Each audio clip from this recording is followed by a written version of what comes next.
You're watching TVC Breakfast. Now, over the years, there has been disturbing cases of xenophobic attacks, and a report by the Human Science Research Council identified 4 broad causes for the violence. Namely, they say relative deprivation, specifically intense competition for jobs, commodities, and housing. Group processes, including psychological categorization processes that are nationalistic, South African exceptionalism, or a feeling of superiority in relation to other Africans, and exclusive citizenship, or a form of nationalism that exclude others. Well, 2 Nigerians are the latest victims. They were killed in Johannesburg and Cape Town on the 5th and 6th of April.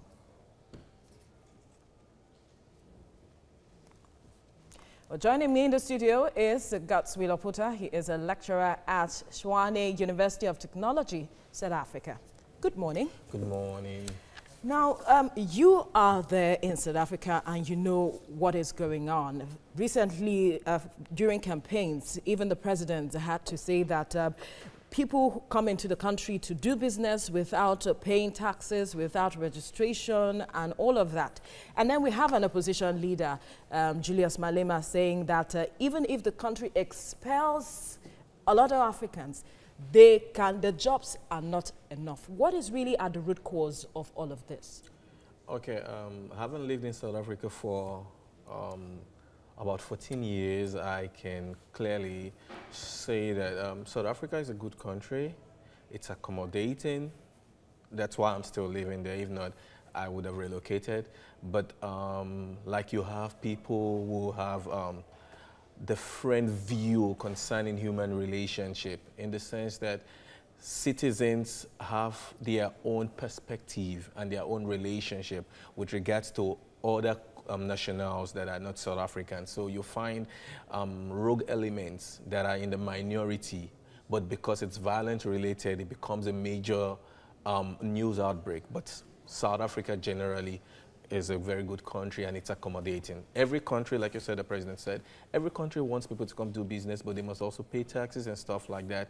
Though the opposition leader has his own view, but I promise you, if he gets into power, he's still going to insist that that is the operational system, and that's how it's going to work. But then these are some of the issues that are sparkling, you know, xenophobic attacks, because there are talks about Nigerians, being specific now, taking up their jobs and all of that. But then if as accommodating as the country is, like you have said, is it doing enough to check the activities of those who cannot properly relate with other nationals?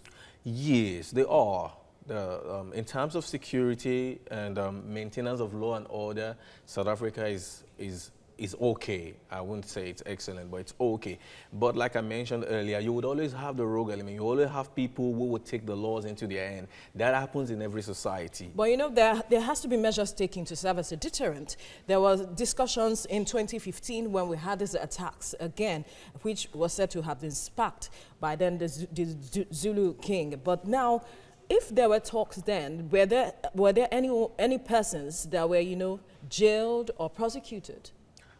I can't give you statistics about that, but like I said, you see, if you monitor the xenophobic attack that is going on in South Africa, it's not a very rapid, recurrent thing. Most of the time, it's sparked when there is maybe an incident. Let's say, for example, somebody dies in a community and they say this person died of drug overuse. So that sparks a reaction from the community to say, how come, what happened? And then they begin to say, okay, it's the foreign nationals that are peddling drugs to these people. And then you begin to see little violence trickling in from one person saying, you give my daughter drugs and stuff like that. It becomes a communal issue, and then it becomes, there's a little bit of violence going on. And then it is tagged as and then it explodes, yes, it becomes that, attack. Yes.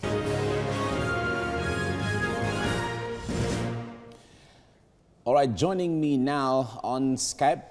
Okay, now, let me talk to Xenophobic here in the studio first, and certainly we'll be having another guest on Skype later on. He's a lecturer at Tshwane University, Tshwane School of Technology in South Africa. It's good to have you join us this morning. Very much. Now, when it comes to the issue of xenophobic attacks, it seems like Nigerians are always victims for everyone they talk about, either through death or injuries or the loss of property and all of that. Why Nigerians every time?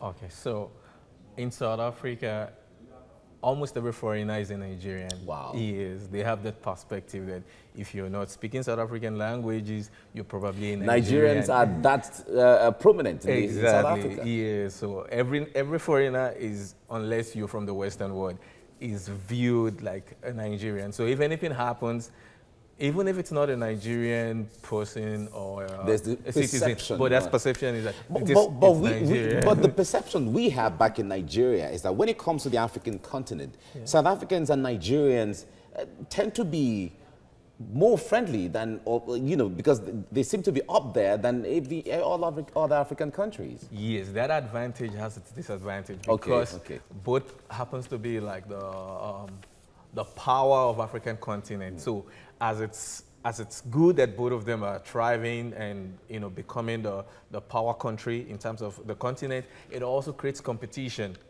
in the sense that Nigerians are very, very, very industrious and they make things happen for themselves. It becomes a challenge if you stay in a community where you find a Nigerian that is doing very well out of nothing and you, a South African, you are not. So there is that tendency to say, how is it doing it? What is it doing to be successful?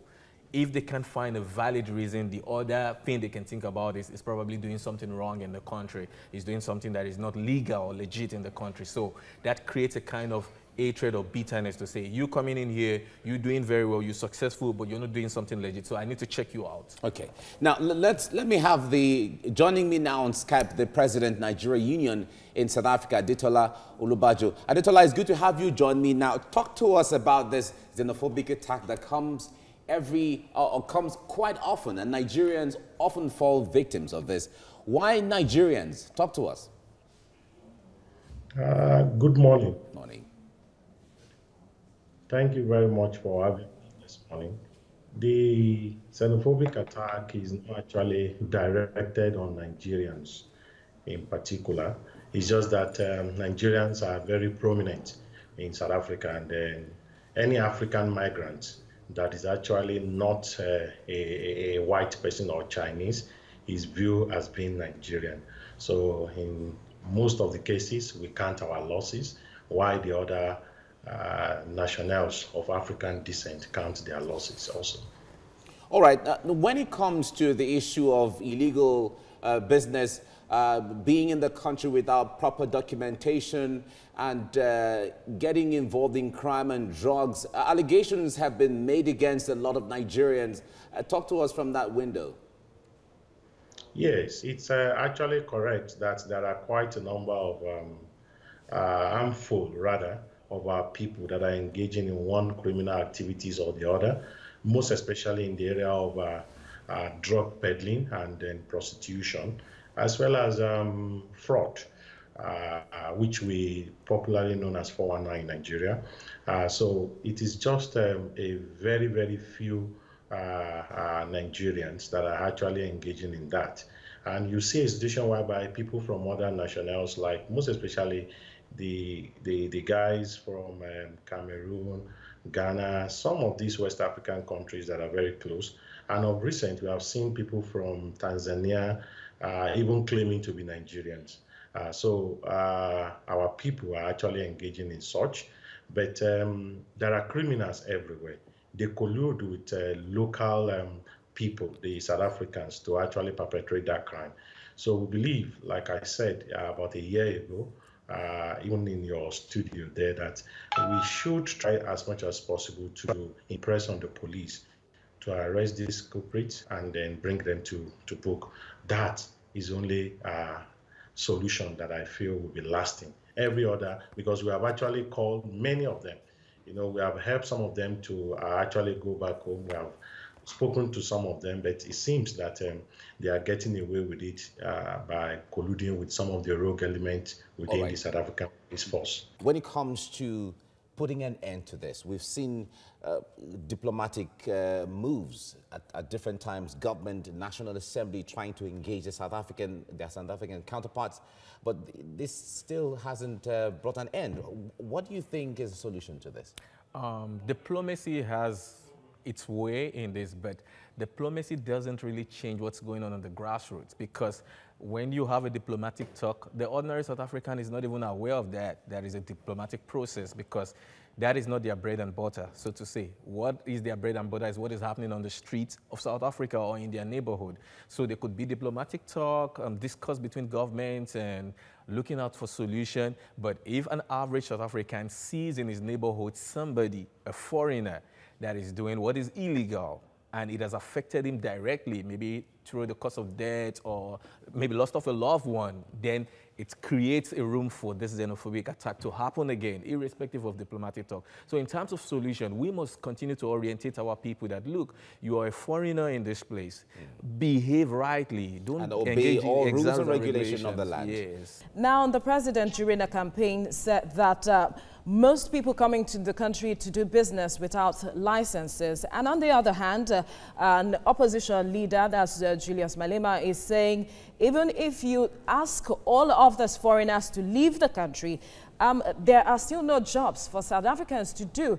Now, when you look at this, is this really the root, or is this at the root of what is causing xenophobic attacks in the country? Thank you. I don't think the influx of foreigners is actually causing a loss of job for the locals, as alluded by one of the politicians here, Julius Malema, because most of the migrants are actually engaging in the entrepreneurial businesses, as well as skilled that cannot be found within South Africa. So one of the root causes is actually poverty that the government cannot be able to solve over the time, and also the historical factor also. South Africa went through a very violent period to actually have their freedom. So they express themselves with violence in most of the cases. Now, speaking on that note, when you talk about migration, a lot of Africans move around the countries across Africa, and one wonders why this seems to be peculiar to South Africa, and if the governments so far have shown sincerity when it comes to diplomacy at solving this challenge. The government of South Africa this time around actually shown a lot of courage and then political will to actually solve the problem. Because when this xenophobic attack started about 2 weeks ago, they actually called the ambassadors of all African countries, and then a high-power delegation, high-power committee was actually established that involved the Minister of Home Affairs, International Relations, and then the police to make sure that they are proactive in solving the problem. But one of the problems we have is just that the locals are not being educated. There is also lack of integration. Most of the people that comes to South Africa, there is no any deliberate program or effort to integrate very well with the locals. So that is actually causing a lot of problems. So they see African migrants as a threat to their means of livelihood, unlike that of the whites and then the Chinese. So in moving forward now, what would be a lasting solution to all of this? I believe so much that the government of South Africa needs to actually be very, very serious about disciplining the perpetrators. Because when the perpetrators are left undisciplined, they continue to do what they do, because there is no consequence. So also on the part of the crime that is being perpetrated by migrants, the police need to come down very heavy on them, because there are some actually very genuine cases of migrants perpetrating crime within the locality that is affecting them. And so I believe so much that the government of Nigeria needs to put pressure, and that of all African countries also, on South African government to make sure that those who perpetrate this crime did not go scot-free. Because up till now, houses were bombed and people were killed, and then there have not been a major arrest that we can actually, there is no prosecution. So we are asking for prosecution. All right, President, Nigerian Union, South Africa, Aditola Olubajo, thank you for your time.